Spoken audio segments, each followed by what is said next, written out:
historiadores de la moneda, no solo en México y América Latina, sino en Estados Unidos, Europa y Asia. Incluye estudios por Christine Desan sobre la moneda en Inglaterra y los principios del capitalismo global. Rebecca Spang sobre los assinats de la Francia revolucionaria. Toby Green sobre las conchas, los cowries del poniente de África. Y otros, como la historia global de moneda del economista japonés Akinobu Kuroda. Entonces, ¿qué tiene que ver el texto que discutimos hoy sobre el papel moneda con este proyecto?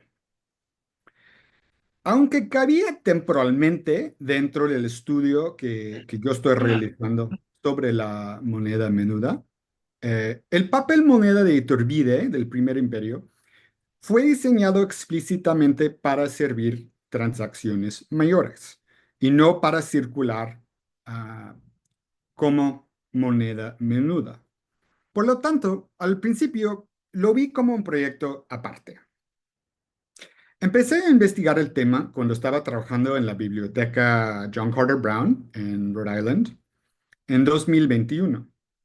La biblioteca recientemente había adquirido una colección de folletos de la época del Primer Imperio Mexicano. Y dentro de esa colección, encontramos algunos ejemplares del papel moneda que emitió ese gobierno.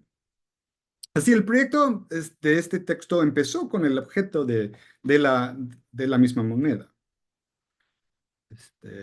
En esta imagen se ve una hoja con cuatro billetes de un peso, nunca utilizados, aparentemente nunca circulados.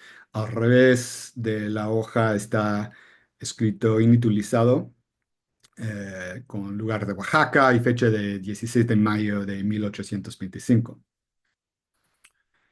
Mientras yo investigaba el episodio, surgieron varias preguntas.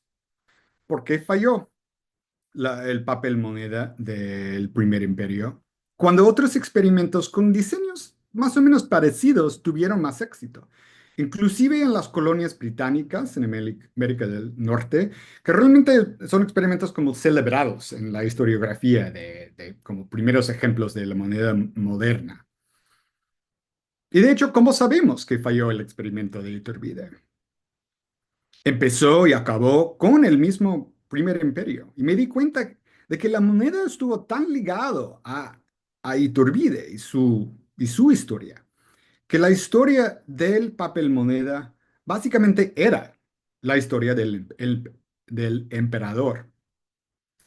El primer papel moneda de México casi no tiene su propia historiografía. Hasta la fecha he encontrado solo dos estudios sobre el episodio. Un capítulo escrito por Leonor Ludlow y una excelente tesis de licenciatura de Roxana Álvarez Nieves, la cual entiendo que se está desarrollando en una tesis de doctorado. Álvarez Nieves, de hecho, sostiene que el proyecto fue mucho más exitoso que pensábamos. Encuentra que la mayoría de los billetes que circularon fueron amortizados dentro de los próximos años. En otro ejemplar de la biblioteca John Carter Brown, vemos un billete de 2 pesos cortado, que significa que sí fue recibido y cancelado en alguna oficina del gobierno. A pesar de la escasez de estudios históricos, el experimento ha sido mencionado por varios historiadores a través de los siglos y casi siempre ofrecen la misma explicación por el fracaso. Porque México, dicen, era un país platista, que la gente estaba acostumbrada a monedas de ese metal y no reconocieron el billete como símbolo legítimo de valor. Es una tesis que las mismas autoridades que diseñaron el papel moneda en 1822 plantearon, y la razón por qué no querían emitir billetes de menos de un peso. El pueblo mexicano, según ellos, no estaba listo para utilizar el papel moneda. Faltaban la educación, el conocimiento, la experiencia para entender cómo emplear el billete en sus tratos diarios. Sin embargo, cuando empecé a leer las fuentes contemporáneas, las actas de la Junta Instituyente del Primer Imperio, que había sustituido el Congreso Constituyente, los folletos y periódicos y la correspondencia entre autoridades gubernamentales en el AGN, no encontré mucho apoyo, o sea, mucha evidencia que apoyara esa explicación para el fracaso de los Pietes. Si el papel moneda encontró problemas en su recepción popular, no resultaron principalmente de una falta de imaginación o conocimiento de los mexicanos. Provinieron del diseño del instrumento en su incepción y de cómo lo recibía los comerciantes. Descubrí que este episodio tuvo mucho más en común con la moneda menuda que pensaba. La gran parte, de hecho, de los debates sobre el papel moneda cuando se estrenó se enfocaron en sus problemas de circulación, sobre todo entre los pobres. Aunque el papel moneda fue diseñado como un remedio fiscal para un gobierno con escasos recursos, un mecanismo para amortizar un préstamo forzado, los diputados de la Junta Instituyente pasaron más tiempo debatiendo cómo la gente usaba los billetes como moneda, es decir, cómo funcionaba como medio de intercambio. Muchos de los obstáculos en la circulación de la moneda sucedieron porque la gente no podía dividir los billetes. O sea, sí estaba circulando a través de la economía mexicana durante esos meses, principio del 23, pero hubo muchos problemas en utilizarlo. Así, uno de los problemas del papel moneda era el problema de la moneda menuda. Por lo tanto, las fuentes contemporáneas ofrecen una perspectiva extraordinaria para entender cómo las élites mexicanas de la época entendían el comportamiento económico de los grupos populares. Y eso es uno de los enfoques de mi investigación sobre la moneda menuda. Otra conexión entre el papel moneda de Iturbide y la moneda menuda. Los dos monedas son nacionales.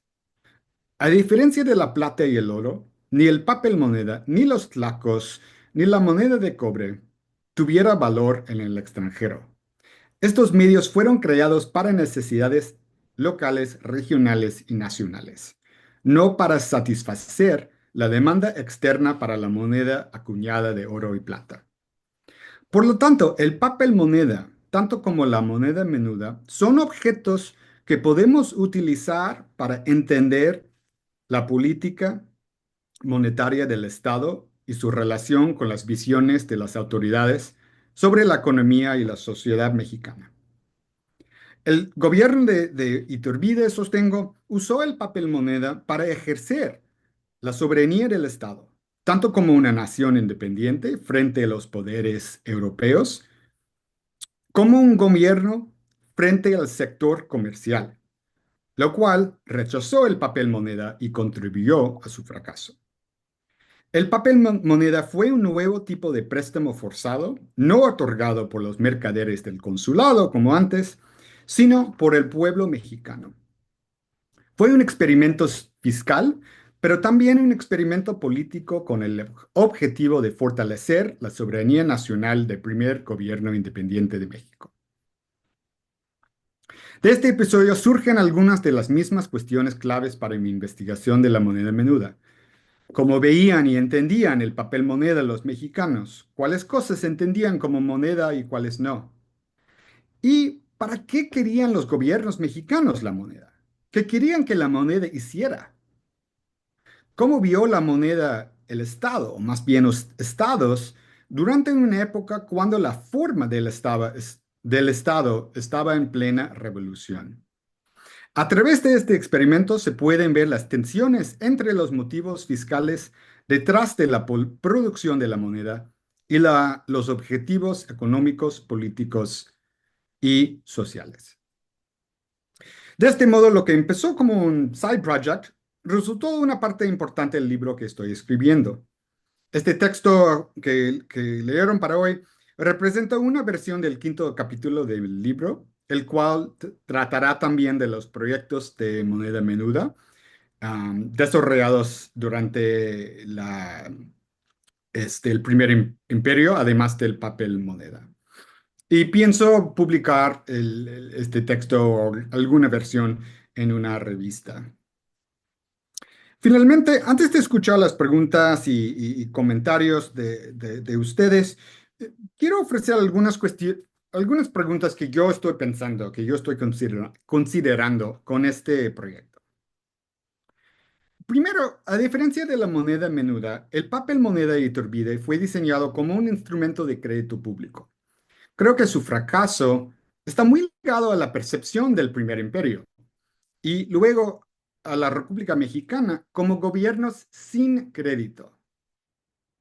Así, creo que la relación entre la moneda y el crédito público, tanto como instrumento fiscal, como la representación de la fe que tenía el público en el Estado, o sea, como crédito en los dos sentidos, es importante aquí y tal vez un tema que yo podría desarrollar en más detalle.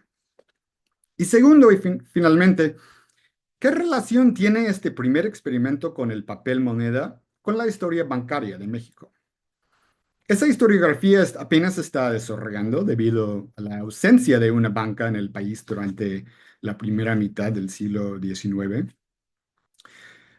Pero creo que todavía no entendemos por qué tardó tanto ese sector en establecerse en México. ¿Fue causa de la inestabilidad política y económica durante las primeras décadas de independencia?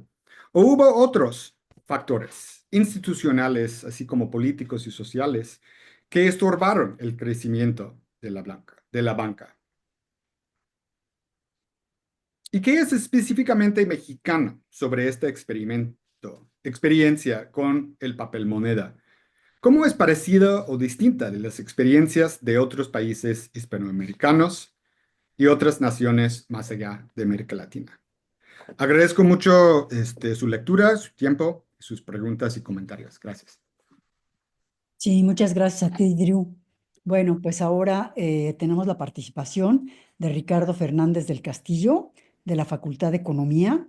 Él es doctor en Historia por el Colegio de México. Actualmente realiza una estancia postdoctoral y sus líneas de investigación en torno a la historia política y económica de México en la transición de la colonia a la nación. Es autor del libro La formación del sistema monetario en la transición de la Nueva España al México independiente. Ricardo, tienes la palabra. Muchísimas gracias. Buenas tardes nuevamente. Encantado de participar en esta sesión. Y bueno, voy al grano cuidando un poco el tema del tiempo, ¿no? Creo que es un texto, es un estudio el que nos está presentando Andrew, que tiene muchos puntos positivos, tanto a nivel temático como a nivel fuentes y sobre todo a nivel historiográfico.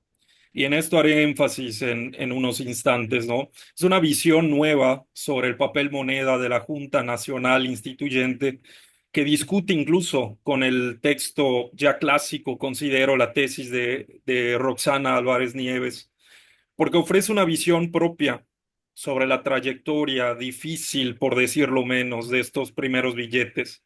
De hecho, aprovecho a adelantar que en la página 32 se encuentra al menos el argumento central de este apartado, de este capítulo que Andrew está desarrollando, porque ahí está el argumento en torno a que es difícil hablar de un éxito en las partidas de emisión, toda vez que fueron puestos en circulación 2 millones de pesos en papel moneda, pero solamente se amortizaron pues casi medio millón de pesos, ¿no? Incluso con la salvedad de que las amortizaciones no fueron súbitas y sistemáticas, sino parciales y graduales, ¿no? En otras palabras, hay una discusión historiográfica en ciernes que me parece que es un síntoma de salud historiográfica, ¿no? Los temas no hay que cerrarlos, ni lo referente al papel moneda, ni mucho menos a la plata, y ni tampoco en torno a las casas de moneda. Estos temas todavía deben revisitarse. El siguiente punto es que me parece que hay una clave analítica que tanto el texto de Andrew como lo que existe en torno a este tema ya están revelando, ¿no? Por un efecto, yo creo, de acumulación, de análisis, ¿no?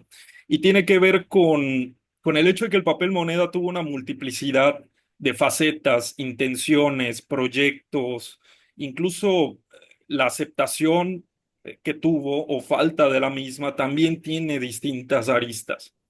Y me parece que la clave analítica está en no permitir que una sola faceta, ¿no?, nos explique la naturaleza de este proyecto, de este experimento monetario monárquico, digamos.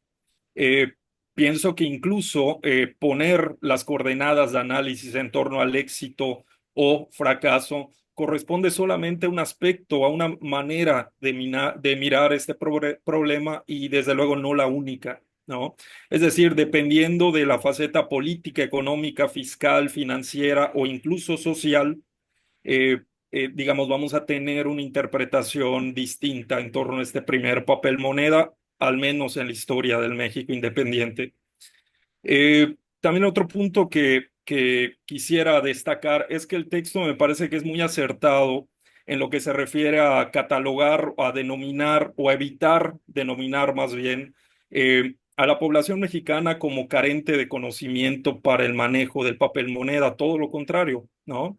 O sea, dependía de la región, dependía de la gente, dependía de los intermediarios, ¿no?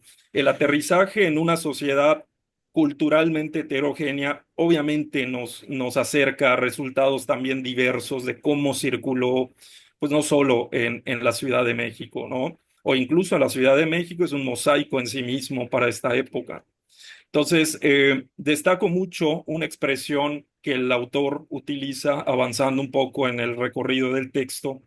Él menciona dificultades o desafíos en estos primeros meses y años del México independiente en torno a la construcción de una relación fiduciaria entre el gobierno y la sociedad. Desde luego estoy traduciendo, más bien parafraseando, pero ese me parece que es un argumento clave, porque sí va a ser un desafío transversal en la historia, no digamos solo del México independiente, sino incluso deudas monetarias, financieras que se arrastraban desde tiempos de la Nueva España, ¿no? Es decir, a pesar de que es un fenómeno monetario que aparentemente se desarrolla en pocos meses, no, en realidad es otra atalaya para ver la naturaleza de la producción y circulación de moneda en un territorio, en una transición profunda, ¿no? De todos los niveles. Entonces, esa expresión me pareció clave porque, claro, permite vincular la discusión del papel moneda del primer imperio con otros experimentos fiduciarios o intentos de, ¿no? También hay una invitación a no solamente referirnos a lo que efectivamente se emitió, sino a las ideas detrás de lo que se emitió y lo que no se emitió. Y sobre esto voy a ahondar en algunos instantes. Mi interpretación, Andrew, y en esto voy a ser directo, creo que la sombra de la guerra y de la crisis que vivió no solo la Nueva España, sino, digamos, toda la monarquía, me refiero a las guerras contra Francia, Gran Bretaña, fines del siglo XVIII, las turbulencias financieras, ¿no? De Carlos III, Carlos IV, Fernando VII, entre comillas, porque se atraviesa la crisis de la monarquía española. Pero creo que toda esta sombra, que ya no sé si denominar guerra, esta sombra de profunda incertidumbre económica, política, social, aún la siento presente en estos meses y años del primer imperio, Andrew. Y eso lo digo porque, o sea, se nota todavía esta duda en torno a qué va a pasar con estas nuevas instituciones, con estos nuevos organismos. La guerra había provocado el surgimiento de nuevas casas de moneda, mismas que habían transformado los servicios de amonedación, cambiando costos de producción, técnicas, tiempos y características en los grabados. Y los mercados, tanto internos como externos, a la Nueva España y al México independiente fueron muy sensibles, ¿no? Al detectar digamos, desenvolver operaciones de aceptación o de arbitraje acordes con los cambios que estaba mostrando, pues, este proveedor de una commodity, ¿no? Y también, o sea, la relación de la Nueva España o del México independiente con la plata estaba cambiando sustancialmente. Es decir, lo que está un poco al aire no es solo la manera de lidiar con papel moneda o instrumentos financieros, sino al mismo tiempo también está en suspenso cuál va a ser la relación tanto a nivel monetario como a nivel mercados de metales preciosos con respecto a la plata. Entonces, en este escenario era difícil, ¿no? Hay un escenario particularmente convulso, por decirlo menos, ¿no? Entonces, si ya había una relación de aceptación-rechazo muy sui generis en torno a las pseudomonedas, sucedáneos, tlacos, cobre, cacao, ¿no? Que se heredaba de la época virreinal, bueno, pues a esto se suma este escenario de recomposición de lo poco que estaba en claro en la época colonial. Y con eso me refiero pues al futuro del peso fuerte, que ya no era español, sino era el del águila mexicana. Entonces, estructuralmente tenemos este escenario al que se le está agregando nuevos tipos de medios de pago o que se presumen como medios de pago, y esto hace más compleja la formación de un sistema relativamente homogéneo de circulación. Algunos puntos de discusión, Andrew. En algunos estoy discrepo, en otros no sé, más bien es para dialogar. En la página 16 mencionas conforme la crisis fiscal crecía en 1822 y luego continúa la frase diciendo emitir papel moneda empezó a ser una actividad, digamos, viable, ¿no? Ok, hay problemas para establecer un sistema recaudatorio. em, el propio sistema recaudatorio, la propia fiscalidad ordinaria y extraordinaria también sufrió cambios y mutaciones importantes durante la Guerra Civil de Independencia. Regreso nuevamente al estudio emblemático de Ernest Sánchez Santiro sobre la imperiosa necesidad bélica, necesita legem non habet, que motivó legal y de facto, ¿no? De jure y de facto, reformas que luego no volvieron a ser, digamos, revertidas a nivel fiscal, pero también a nivel monetario. Sin embargo, ahí la expresión de crisis fiscal, oja, me parece un poco fuerte, sobre todo porque también la Primera República Federal batalló, digamos, para un poquito solventar estas tensiones centro-región. Y bueno, ni qué decir, la República Centralista también sufrió lo propio, ¿no? No bastaba con redactar leyes o acuerdos en los congresos generales o en los ministerios de Hacienda. No, parece ser que la cultura política, recaudatoria, social, era mucho más desafiante que solamente establecer acuerdos en el papel.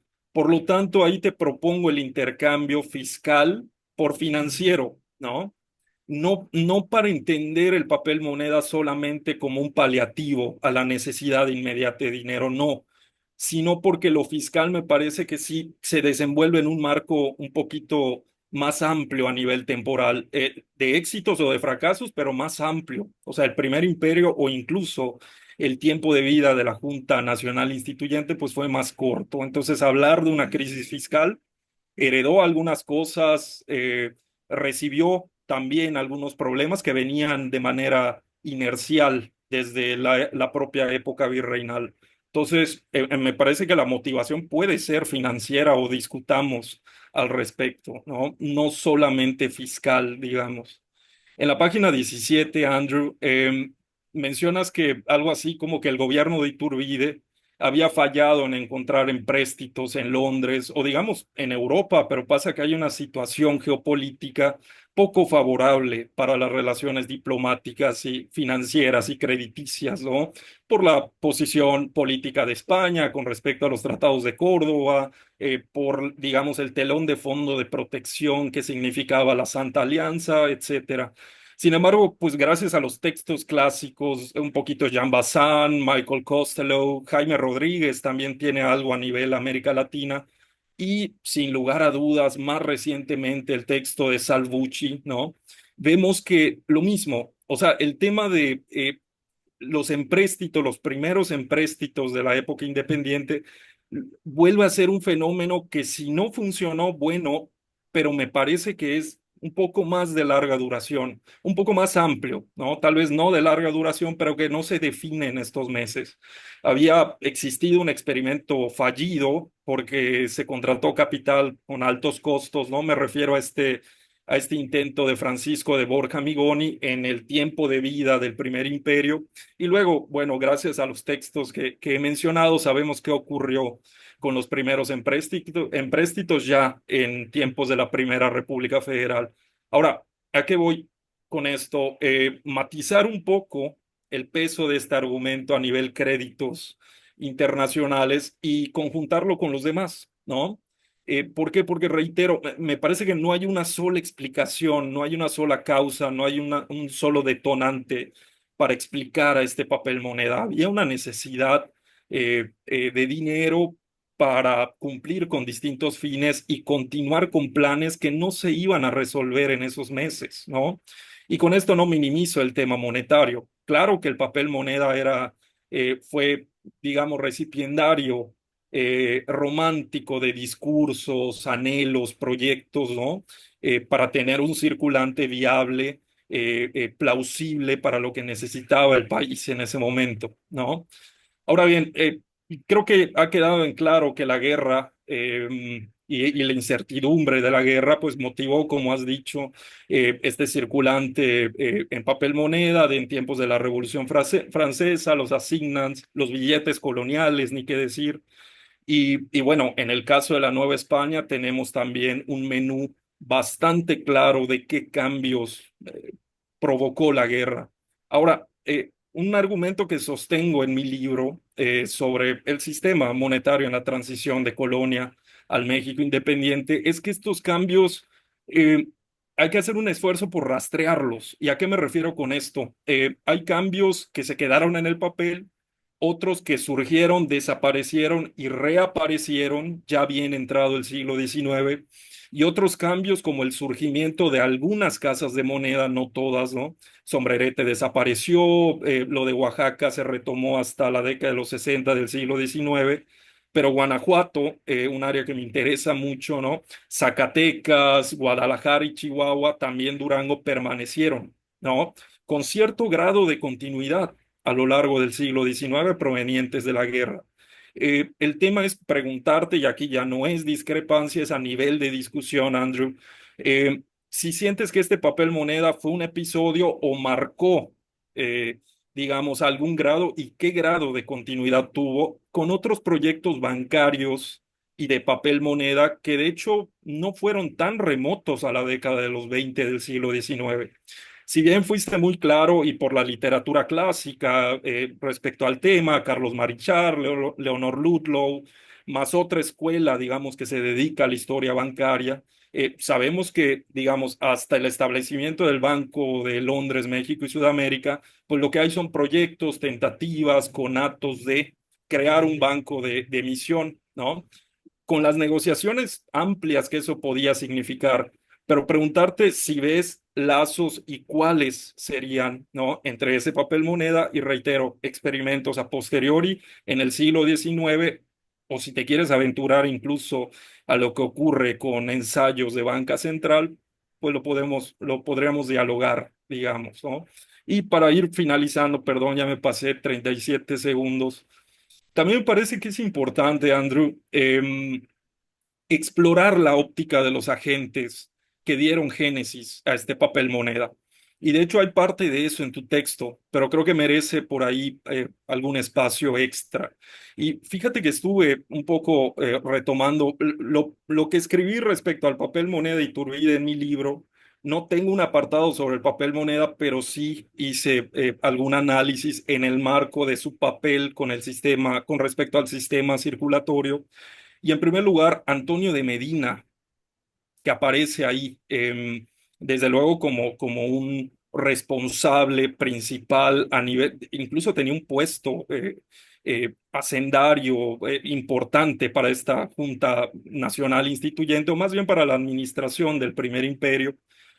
Pero fíjate la trayectoria que tuvo, ¿no? Provenía de Veracruz, pero también al mismo tiempo había tenido experiencia fiscal, hacendaria, a fines del siglo XVIII y principios del XIX. O sea, estuvo como funcionario en algunas cajas reales.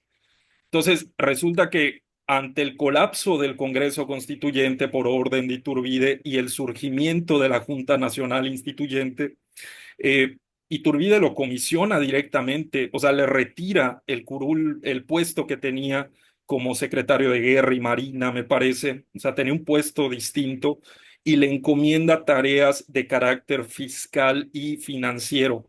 O sea, en un contexto financieramente difícil, o sea, que no había dinero quizás para los próximos meses a nivel administrativo, desde luego me estoy refiriendo a una esfera político-burocrática, ¿no? No me refiero a la economía del México independiente, ¿no? Sin embargo, o sea, le hace un encargo con mucha premura, con muchas dificultades. Y entonces la pregunta es, ¿por qué este personaje, luego de haber maniobrado con la administración de algunos recursos de las misiones, de lo que habían sido las misiones de jesuitas en California y otros fondos, ¿no? Propiedades de manos muertas, entre comillas, entonces, ¿por qué decidió recurrir al papel moneda? O sea, observó algo de las noticias provenientes del Banco de San Carlos, de los vales reales, o fue una vinculación directa de la literatura que llegaba de Estados Unidos, de otros puntos de Occidente, o sea, ¿de dónde vino esta decisión? ¿Fue de él, fue de Iturbide, fue una cosa combinada? Eso hay que un poquito que explorar, me parece. Y este Francisco de Paula Tamaris, a ver, el personaje que tenía un proyecto bancario, no solamente Severo Maldonado, ¿no? Era un segundo gestor de un proyecto bancario para el Primer Imperio. Esto nos remite a otro punto clave y es qué planes existían para respaldar este papel moneda. Y no es que todo se resuelva en una decisión política, ¿no? Un banco en teoría obviamente daría claridad, estandarizaría, digamos, al menos hipotéticamente el funcionamiento de este papel moneda. Pero vuelvo a lo mismo, o sea, vinculemos esto con la situación del bimetalismo heredado de la guerra de independencia, donde la plata incluso había tenido distintos tipos de cambio a nivel regional, distintos tipos de aceptación y rechazo. Entonces, no es solo que un banco vaya a respaldar el papel moneda, sino preguntarnos la manera en la que los mercados bimetálicos iban a acompañar o afectar la circulación de este papel moneda, digamos, para no echarle toda la culpa a Iturbide y a su administración, ¿no? Y ya para finalizar, ahora sí, la cobertura nacional, y esto estoy totalmente de acuerdo, lo sugeriste en el texto, en tu presentación también, en las diapositivas. Fíjate que seguramente ya revisaste, pero aprovecho a recomendarte nuevamente el Archivo General de la Nación. En mi libro utilicé algunos expedientes y volúmenes del Archivo Histórico de Hacienda, tanto lo que aparece de manera independiente como lo que está diluido, digamos, en indiferente virreinal.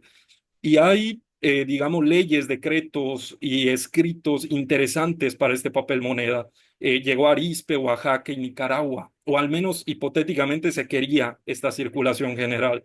Y por último, seguramente, muy posiblemente ya lo revisaste, pero desde luego en Iturbide Collection, en la Nettie Benson Latin American Collection, pues dentro de esta colección hay un plan de presupuesto y de Hacienda. Tiene un nombre que desde luego ahorita no tengo a la mano, pero es un plan de presupuesto para el año de 1823. Entonces, preguntarte qué papel jugaba este primer billete entonces a nivel presupuestal sin renunciar a las otras escalas y dimensiones del problema. Te felicito mucho por el texto, Andrew. Me encantaría leer versiones posteriores tanto de esto como de tu libro y les agradezco a todos nuevamente por la invitación y la atención. Gracias. Sí, muchas gracias, Ricardo, por tus magníficos comentarios. Entonces, ahora damos la palabra a Javier Encabo y después Drew va a responder para después dar lugar a las preguntas del resto de los asistentes al seminario. Bueno, Javier Encabo González es doctor en Historia por el Colegio de México. Actualmente se encuentra en una estancia postdoctoral en el Instituto Mora. Tienes la palabra, Javier, y tienes apagado tu micrófono. Ahora ya se me escucha. Perfecto. Bueno, pues muchas gracias a todos. Muchas gracias, Andrew, por compartir este capítulo. De primeras quería felicitarte por retomar este tema, incluyendo pues, lo que había dicho antes Roxana y mencionando a Ludlow, porque realmente así luchamos contra esa fragmentación, ¿no? de la historiografía que se suele dar mucho aquí en México, es decir, que obviamos lo que se ha hecho y todo lo que decimos es nuevo. No, está muy bien porque partes de eso, entonces enhorabuena. Eh, Primero, quería comentarte, voy a lanzarte tres ideas principales, ¿vale?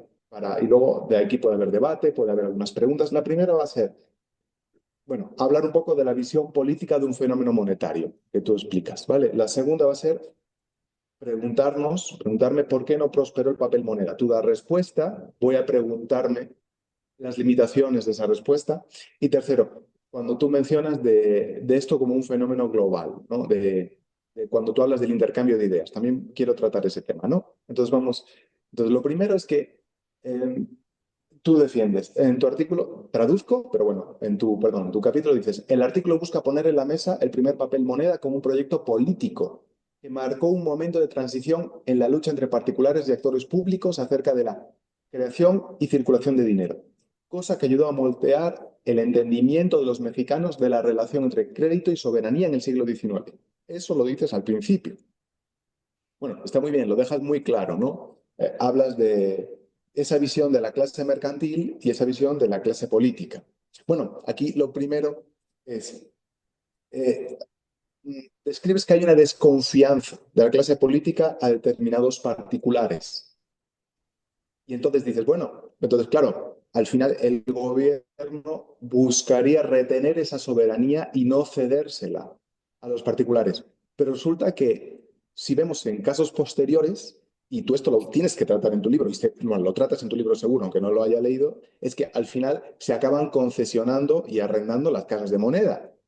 Entonces, entiendo que para ti eso es como una derrota, ese arrendamiento posterior, es una derrota del gobierno que pierde esa soberanía.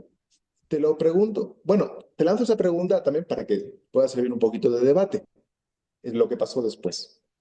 Luego también, bueno, aquí sí comentas que los mercaderes no estaban interesados en el papel moneda, que ellos preferían que se usara plata.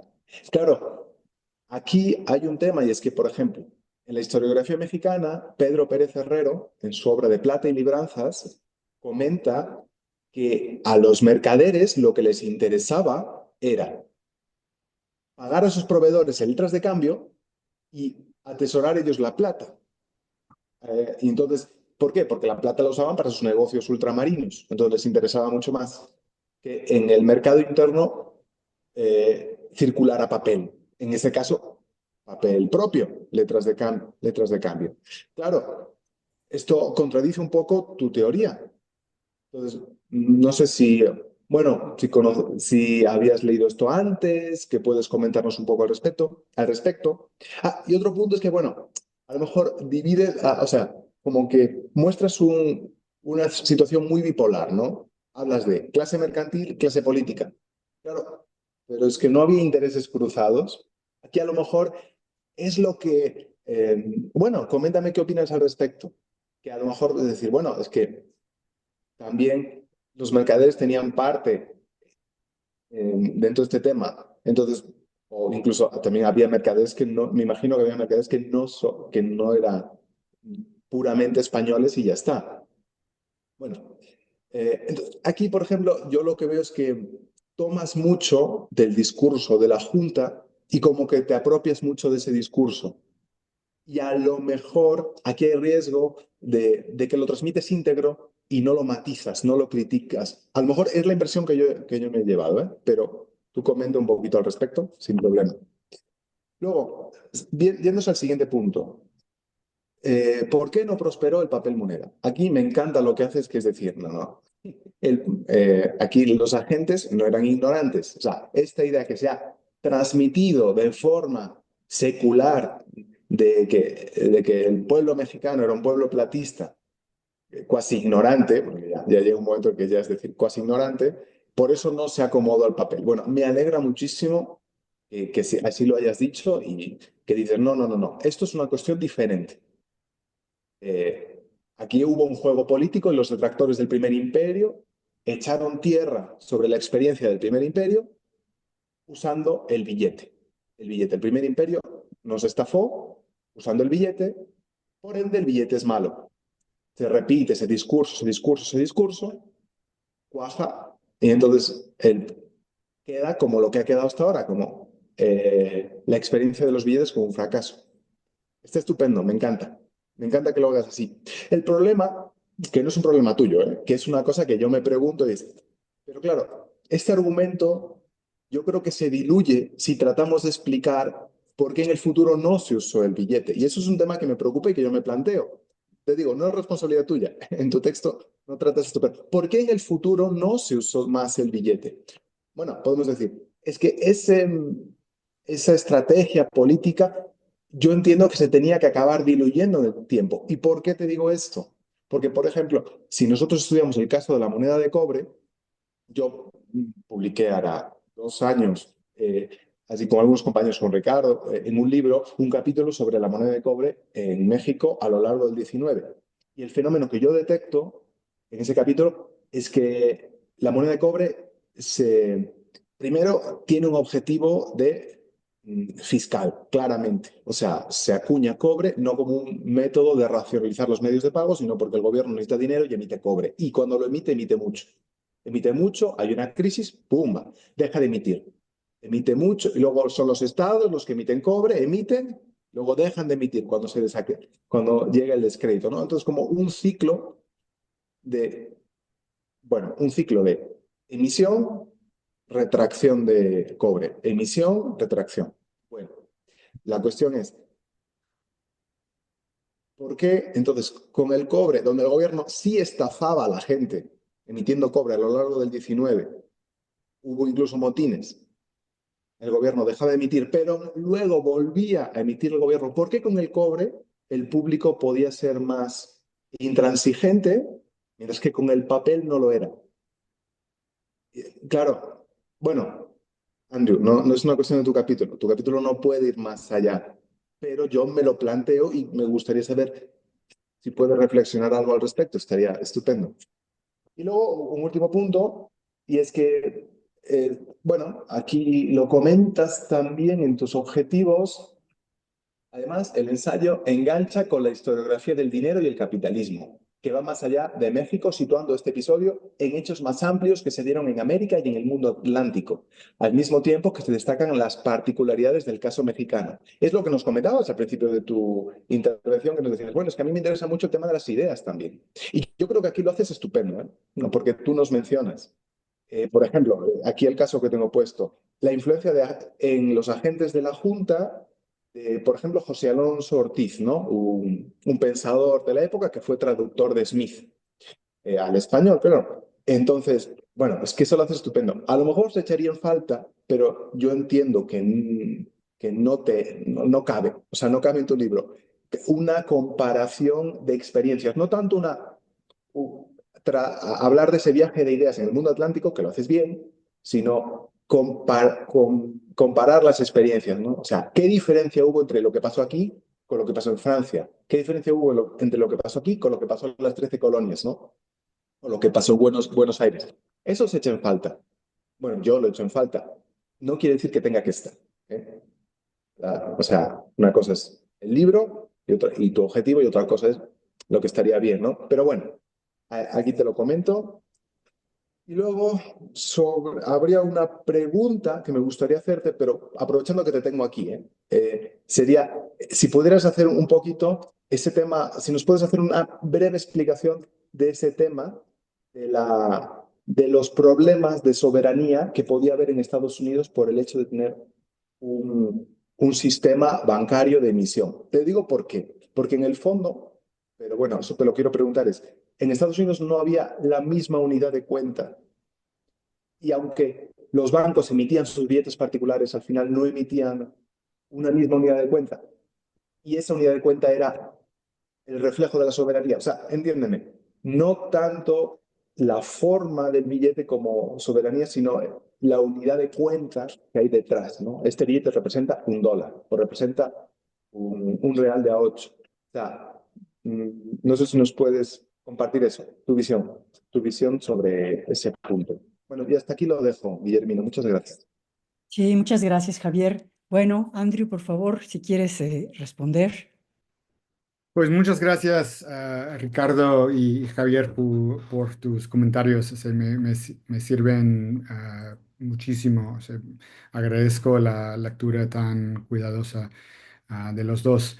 Ah, a Ricardo, bueno, no tengo mucho que responder. Estoy de acuerdo con casi todo lo que dijiste. Es muy útil pensar en, o sea, diferencia entre fiscal y financiero. Voy a pensar esto y también la sombra de la guerra que en mi mente está allí, pero en el texto, pero lo voy a pensar. Bien, estoy totalmente de acuerdo de que tengo que prestar más atención a los agentes como Medina y Paula de Tamariz, o sea, quiénes eran esos hombres y también conecta lo que estaba diciendo Javier sobre, o sea, la visión bipolar que presenta, o sea, entre el Estado y sector comercial. ¿De quiénes estamos hablando? O sea, no todos están de acuerdo con esa visión, claro. Necesito suavizar esto. Y también les quería comentar que escribí el texto hace, bueno, un par de años y ha estado como, lo dejé apartado. Y hace falta un poco de revisión historiográfica, inclusive el libro de Ricardo, que tengo aquí a mano, que necesita como incorporar a nueva, como la historiografía que ha sido publicada desde el 22 21. Bueno, Javier, muchas preguntas muy interesantes que planteas. Unas preguntas de clarificación. Lo que decías sobre Pérez Herrero, ¿lo podrías repetir? Que no entendí bien. La tesis principal de Pérez Herrero, pero un estudio muy clásico que se Sí, publicó yo sí, sí. creo en los 80, era que él se dedicó a estudiar las letras de cambio Sí, en Nueva España en el siglo XVII, o sea, 30 años, 40 años antes de este capítulo. Y él habla de cómo el consulado de comerciantes de México y de Veracruz pagaban a sus proveedores en letras de cambio. Siempre, o sea, intentaban por todas lo que hubiera lugar, intentaban pagar siempre en letras de cambio. Y lo que querían en el fondo era desmonetizar a sus proveedores y a todos los que, y a todos, a toda la gente dentro de México. ¿Por qué? Porque lo que les interesaba era acumular la plata para poder hacer sus negocios a ambos lados del Atlántico. Al sí. final, eso es su tesis principal. Y yo entiendo Ajá. que al final eso como contradice un poquito la idea que tú presentas de esos mercaderes contrarios al papel moneda. Entonces, bueno, a eso me refiero. A eso me Pero refiero. ellos, o sea, ellos querían pagar con papel moneda, pero no recibir el papel moneda. O sea, es la tesis que es lo que no entendí, es que ellos están, lo que estoy argumentando es que son ellos que están pegados a la plata, o sea, no el pueblo que, o sea, realmente, o sea, necesitan medios de intercambio. ¿Sí? Y son los mercaderes, porque que tienen estos negocios ultramarinos, que ellos que están, si hay platistas, son ellos, o sea, porque les importa. So, no estoy diciendo que ellos no entendían como el concepto ajá, o sea, pero no querían no querían que la gente les pagara con papel porque querían plata, es lo que, entonces yo creo que sí está, no estoy en contra de Pérez Herrero. Pero sí, o sea, entiendo, escuché la crítica y creo que está muy bien fundada, que tal vez estoy como creyendo demasiado, o sea, absorbiendo demasiado como la crítica de los diputados en la Junta y necesito un poco más crítica ahí. Am, eh, Sobre el futuro, una parte del texto de la tesis que estoy avanzando aquí es que la sombra de este episodio, o sea, sí influye la política, la memoria del episodio como un fracaso, es una memoria que está tan pegada de la memoria del propio emperador, Iturbide, mm, como algo como aberration, o sea, no conozco la palabra en español, porque no era republicano, ¿no? Que no era como era un momento, un error, o sea, en la historia mexicana. Y el papel moneda está tan conectado de eso o sea, no es la única razón porque no hay otros experimentos, pero cada vez que hay un proyecto que surge y en la prensa en los 30, en los 40, dicen, no, pues el pueblo lo va a rechazar. O sea, no podemos repetir el experimento de Iturbide. Entonces, yo sí creo que forma una memoria colectiva nacional, o sea, sobre el medio de intercambio que juega un papel. Este, em, al principio, o sea, cuando empecé el proyecto, yo lo había pensado como dices, como una comparación, como un estudio comparativo que luego pasó como al fondo. Pero yo creo que sí, me gustaría hacerlo. Tal vez yo creo que sería otro artículo, tal vez que es más explícitamente un estudio comparativo. Y finalmente, el punto sobre las unidades de cuenta tampoco entendí, o sea, no entendí que los billetes bancarios estadounidenses, o sea, todos están en la unidad de cuenta del dólar, ¿no? O sea, son fracciones del dólar. Entonces, no entendí bien la pregunta ahí. Me explico mejor, discúlpame. La cuestión es eso. Al final nos representa el dólar, da igual quién lo emita. Claro, esa es mi pregunta. Si cambia algo el hecho de que el dólar lo emita un particular o el dólar lo emita una CECA estatal o una CECA concesionada por el gobierno. O sea, claro, en el fondo yo es lo que no he reflexionado mucho o no entiendo. O sea, ¿qué diferencia hay?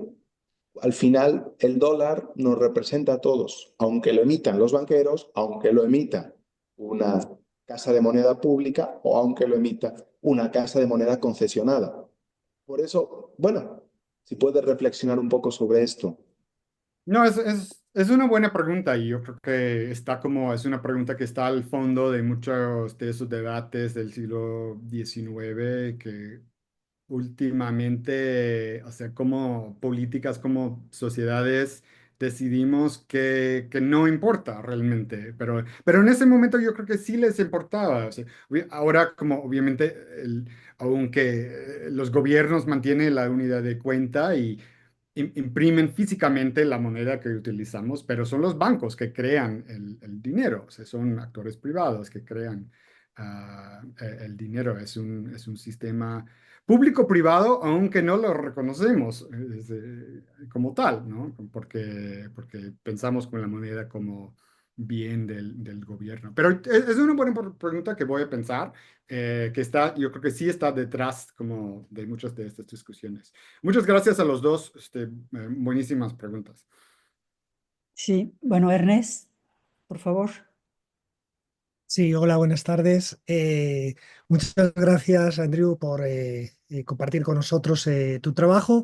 Mi intervención es muy acotada a dos aspectos. Yo creo que, al igual que has realizado una necesaria matización sobre lo que ha planteado la historiografía respecto al episodio del papel moneda, ¿hasta qué punto valdría la pena también introducir esos mismos matices respecto de lo que se hereda? Y me refiero en concreto a sobre la guerra civil.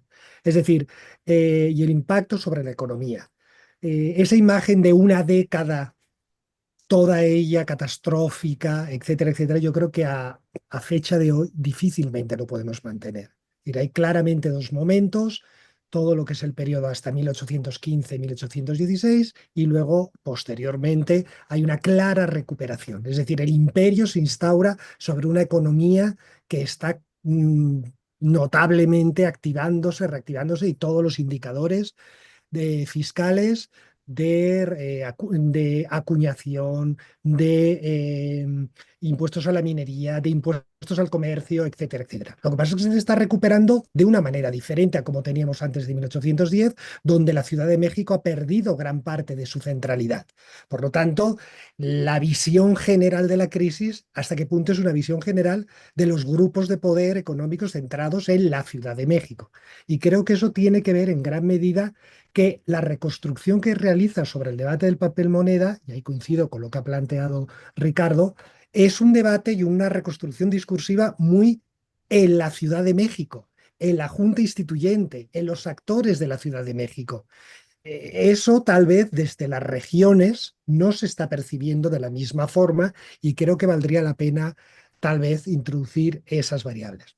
Segundo elemento, creo que es que sí, puede haber un autor que haya traducido la cuestión que hizo Adam Smith sobre el papel moneda, etcétera, etcétera, pero bueno, es que precisamente el autor, el que es el secretario de Hacienda, que es Antonio de Medina, en un momento dado también ya eso está publicado, si algo hace es que durante la propia contienda civil hizo la memoria de la deuda más importante que existe en toda la década de 1810, que es la memoria de la deuda de 1813. Y sin ningún problema retoma la riqueza de las naciones. Es decir, Medina conoce perfectamente lo que dice Adam Smith. No tiene que acudir a nadie para ilustrarse o tal o cual cosa. Es decir, lo que pasa es que no lo cita. Hoy diríamos una paráfrasis.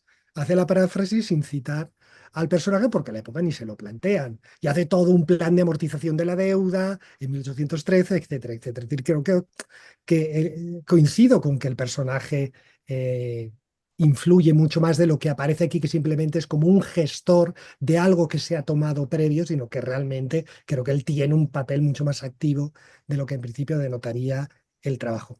Y el último elemento es, no conozco el libro, evidentemente, pero viendo tu índice, hay un capítulo previo que habla de la emisión de cobre durante la Guerra Civil. Y entonces se está hablando de toda una serie de elementos. Si retomamos los propios datos de Orozco y Berra, que luego son retomados por Soria en su libro sobre la Casa de Moneda de México, México ya tiene como mínimo 10 millones de piezas de cobre acuñadas si vamos a la emisión de mayor valor, y si vamos a los pilones tiene 26 millones de piezas ya acuñadas. Si a eso le añadimos el descubrimiento que hicimos sobre la Casa de Moneda de Durango, que emitió, y ahí sí que sabemos exactamente la denominación, otros 3 millones de moneda en la Casa de Moneda de Durango, de piezas de cobre, entonces resulta que es que no es un problema de vamos a emitir o no vamos a emitir moneda de cobre para que pueda haber moneda fraccionaria con la cual cambiar estos billetes. No, no, es que el país tiene mínimo entre 13 y 29 millones de piezas de cobre que tienen una estimación, si aquí retomo a Covarrubias, hasta 1828. Por lo tanto, ¿hasta qué punto el debate que se está reconstruyendo es más una cuestión discursiva que una realidad que refleje la inexistencia de medios de cambio fraccionario que de hecho ya estaban acuñados en el país con motivo de la guerra civil? Creo que valdría la pena introducir esas variables, ¿no? Si es una cuestión discursiva o realmente hay un problema de inexistencia de esos medios de cambio. Muchas gracias. Gracias, Ernesto. Sí, ¿alguien más tiene alguna otra comentario? Liliana, por favor. Sí, muchas gracias, Andrew, por tu participación. Fíjate que me estaba yo, ahora con todo lo que han dicho los colegas, estaba recordando justo un trabajo que hice sobre el papel moneda en la banca a principios del siglo XIX.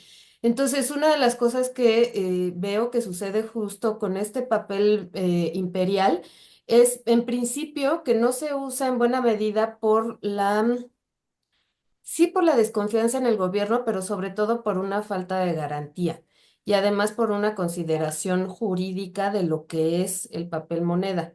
Es decir, ¿qué es el papel moneda? Si realmente representa una moneda o si en realidad más bien es un título de crédito, que en el caso específico del papel imperial es un título de crédito y de hecho todos lo son hasta o sea, todos se consideran así hasta el papel del Banco de México, pero en el siglo XIX se consideran como títulos de crédito.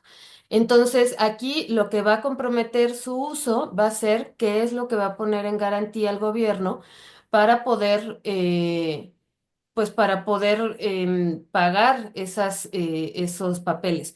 Además, creo que no recuerdo bien, pero una de las cosas que menciona Roxana es la existencia de este papel moneda, o sea, de lo exitoso aparentemente que fue, porque existían en otros, o sea, digamos que tenía como circulación nacional. Sin embargo, en otros papeles del AGN y de, creo que el mismo Medina lo menciona, es que se regresaban muchos papeles. Ahorita que dijo Ernest de Durango, justamente de Durango y de Coahuila, se regresan papeles de imperiales porque no se usaban. O sea, sí, estaban en otros lados, pero no se usaban. Además, otra cosa también importante que creo que igual te puede servir es que, digo, a reserva de que yo creo que igual sí te puede servir esto, este trabajo que hice, que de hecho es en un libro publicado por Antonio Ibarra, la doctora Guillermina y Martín Basserman. Justo el papel moneda menciona, ay, no, ya lo quité. Menciona, ya la puse acá.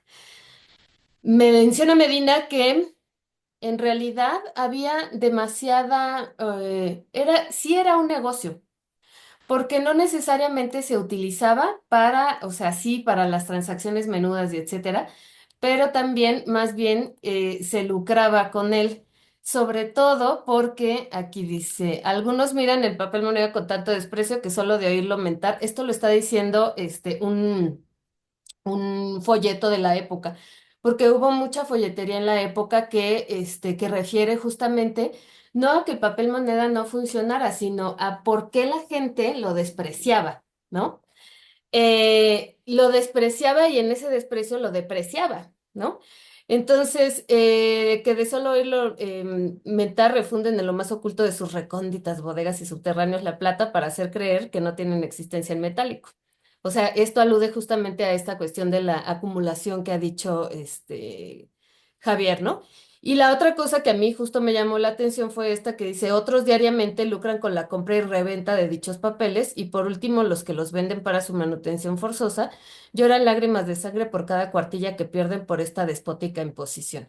Entonces, en ese sentido también, es decir, a lo que me refiero es que no hay un solo uso del papel moneda como signo de intercambio, sino también como un negocio, porque finalmente sigue siendo un título de crédito. Entonces, y como te digo, esto también depende justo del prestigio y pues sí, de la reputación de quién está emitiendo ese papel.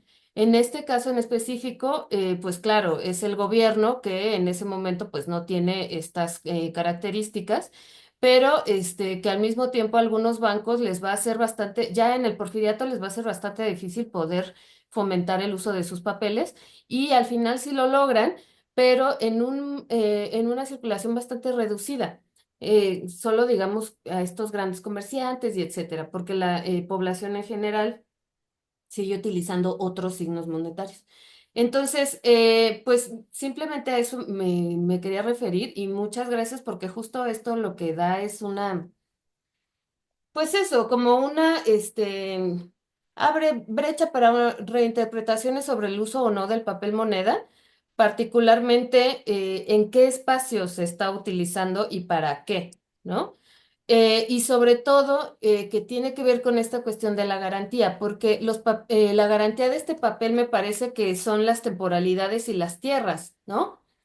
Y en el caso o sea, es que ahí ya es importante la cuestión de la supervisión gubernamental, porque en el caso del Banamex y ya de todos los bancos porfirianos, la garantía ya no van a ser, claro, ya es un papel privado, pero ya no van a ser tierras, sino que más bien van a ser, ahí sí ya una garantía de existencia en caja y de el capital efectivamente pagado, ¿no? Aplicando esta ley de Palmer que se aplicaba desde siglo desde principios del siglo en Inglaterra, ¿no? Entonces, creo que sí también habría que ver esta cuestión en cuanto a la garantía, si es en tierras, como en este caso, y si es en efectivo, que esto va a tener que esperar hartos años, ¿no? Hasta el porfiriato. Nada más, gracias. Gracias, Iliana. Bueno, Drew, si quieres, Mina, perdón, Cedrián, Mina, ¿sí? ¿me escuchas? ¿Sí? Perdón, es que estoy manejando. Ah, Bueno, yo bueno, quisiera desde luego celebrar el capítulo, el avance que nos ha entregado Andrés, porque es una enorme contribución para un debate que no está todavía bien glosado en la historiografía mexicana, que es qué relación guarda la historia monetaria con la construcción precisamente de la soberanía. A mí me parece que el vínculo que he establecido, los comentarios muy pertinentes de Ricardo, nos llevan a la discusión sobre cómo el proceso largo de construcción de la soberanía no es un problema estrictamente político, sino tiene que ver la soberanía también sobre los mercados. Y al hablar soberanía sobre los mercados, estamos hablando de todos estos temas de aceptación de los signos monetarios, del crédito público, de la capacidad del Estado para capturar dinero a través de instrumentos fiduciarios, etcétera.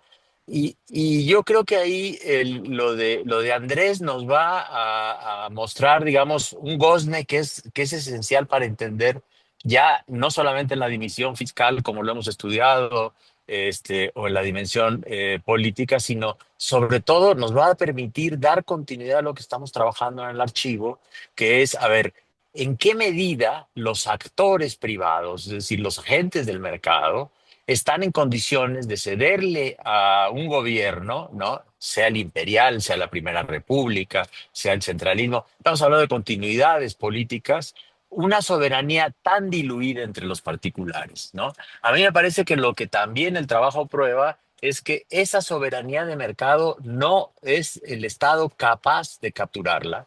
Y los privados, y ahí, por supuesto, lo que dice Ernest, los privados, la gente popular tiene monedas de cobre, los comerciantes tienen residuales de moneda de plata, y lo que hace prácticamente imposible para el Estado es capturar esa moneda y eventualmente beneficiarse fiscalmente de esa captura. Así que el tema que abre Andrés, y me parece que habría que ponerle un adjetivo al tema de la soberanía, ¿no? Yo diría, lo que uno puede advertir a partir del texto es que esa soberanía está diluida en el mercado y esa es una de las incapacidades estructurales de los gobiernos imperiales y republicanos para garantizar que sus títulos, digamos, de deuda y sus títulos de crédito, como son los billetes, puedan tener valor en el mercado. Me gustaría, si esta idea, Andrés, te resulta útil para mirar el problema de la soberanía desde el mercado. Un abrazo. Felicidades, por supuesto. Gracias, Antonio. sí, perdón, Cedric, Hola, ¿qué Cedrián. tal?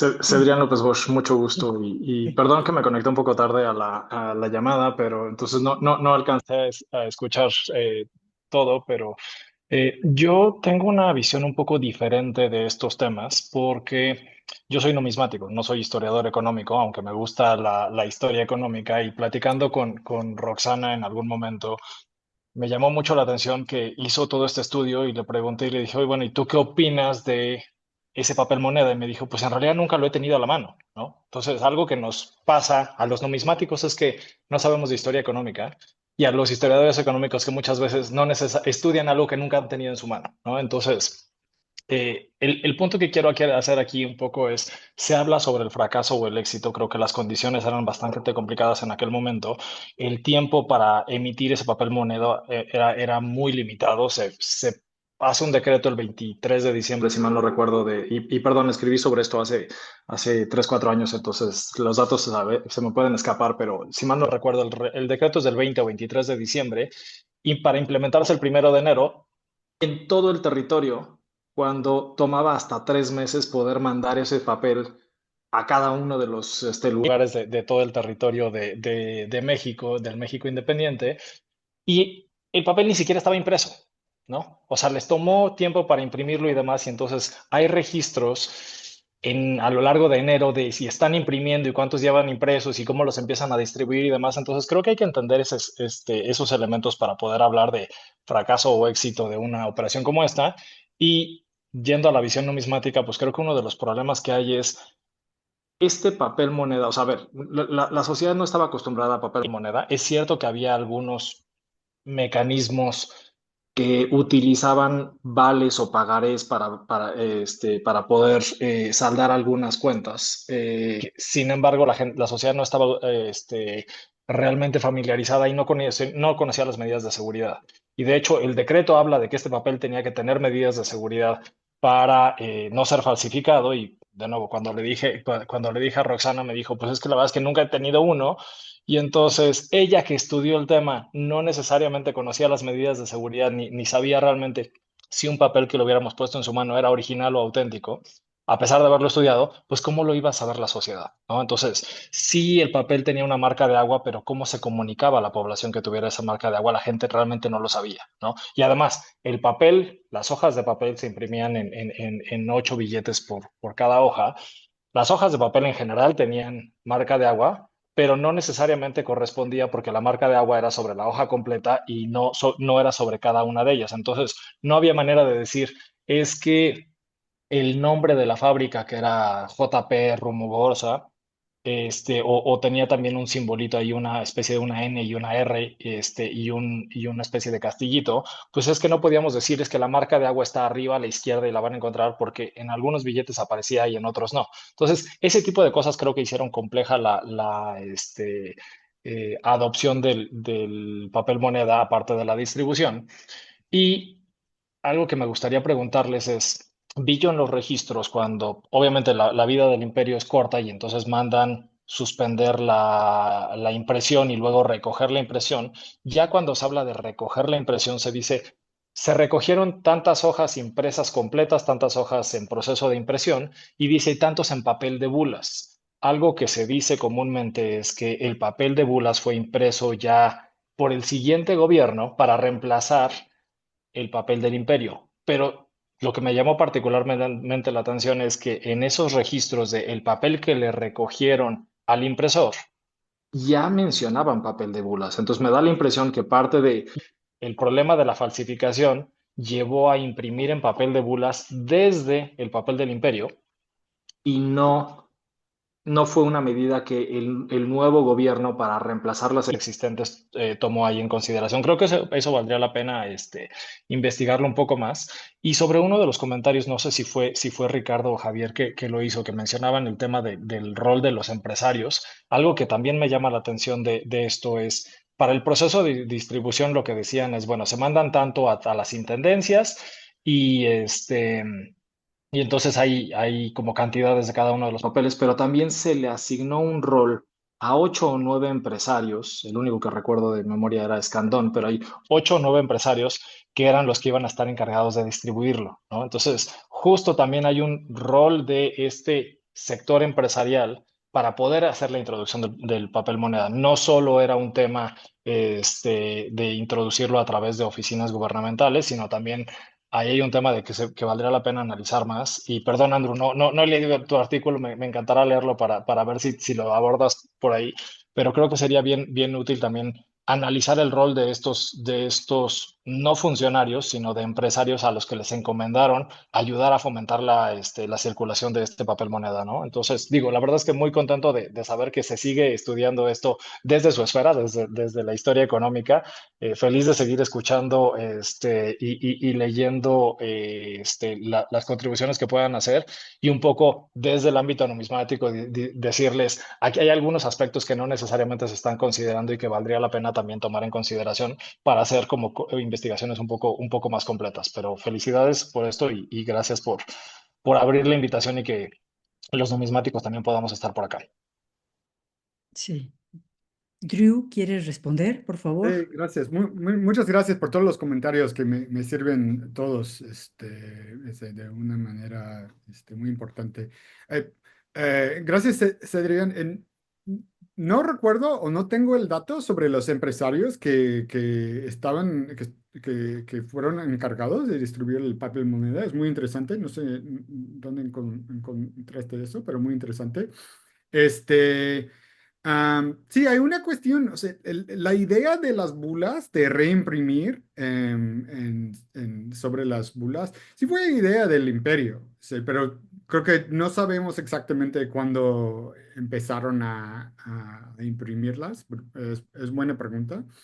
Y sí es importante, estoy de acuerdo, es importante recordar que esos billetes no tuvieron el chance de llegar a lugares distintos, lejanos de la capital, antes de que cayera el imperio. Entonces, realmente sí, estamos hablando aquí de la circulación dentro de la Ciudad de México y sus alrededores en enero y febrero de 1823. Y esto es importante recordar y subrayar en el texto. Entonces, te agradezco por eso. Antonio, me encanta la idea, ese concepto de la soberanía diluida en el mercado. Sí es, voy a pensar en ello, pero me gusta ese concepto mucho. O sea, te agradezco por esa idea.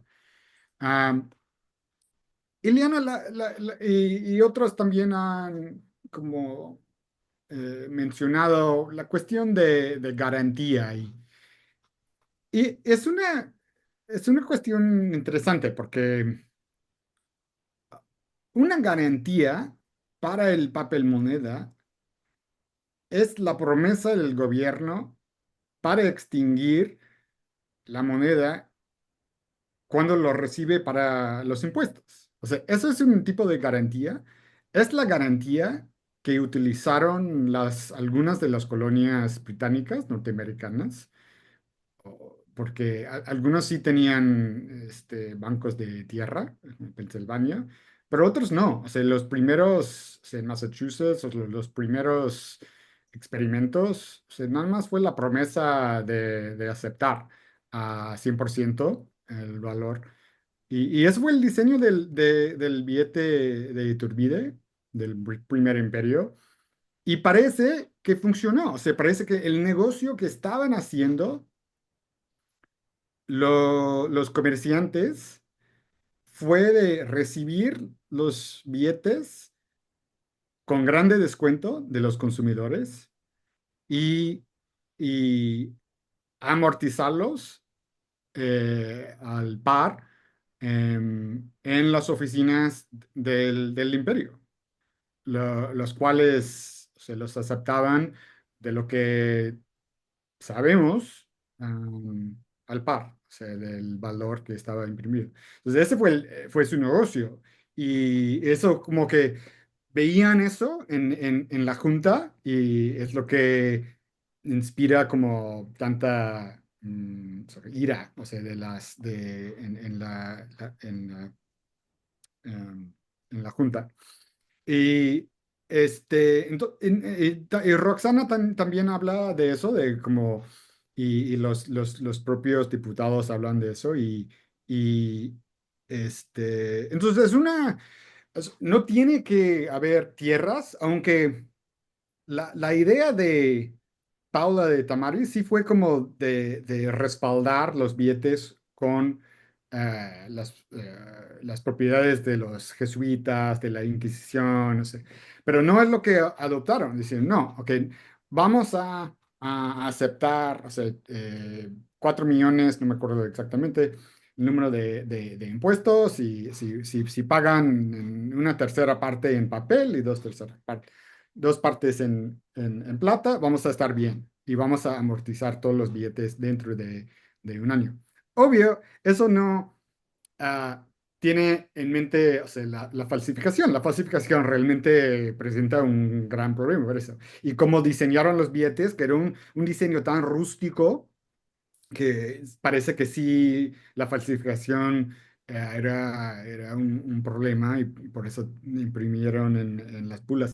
Tenía la idea, también de ese tema de Cedrián, tenía la idea de imprimir los billetes, creo que no sé si lo mencionó en el texto, de como con un diseño mucho más complicado, difícil de falsificar, como algunos tenían ejemplares de algunos billetes norteamericanos y dice, vamos a hacer algo parecido, pero tenían tanta prisa para imprimir la moneda que hacen algo muy simple, muy sencillo, muy como rústico, que realmente, o sea, sí fue muy fácil de falsificar. Y Ernesto, te agradezco mucho todas las sugerencias, los comentarios y ahora en este verano voy a estar trabajando el capítulo sobre las monedas realistas, así como insurgentes de las guerras.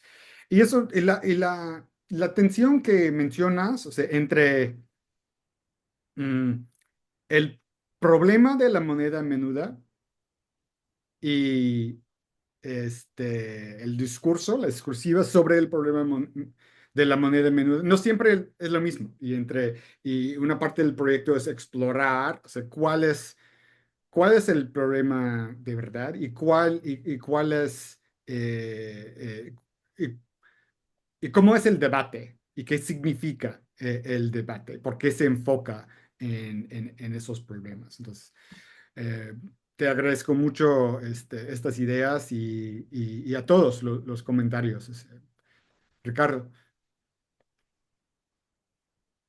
Hola, perdón, nada más unos segundos, vuelvo a meter mi cuchara muy breve. Me pareció muy interesante todo lo que se ha compartido. Haré hincapié en un punto que señaló Ernest Sánchez Antiro.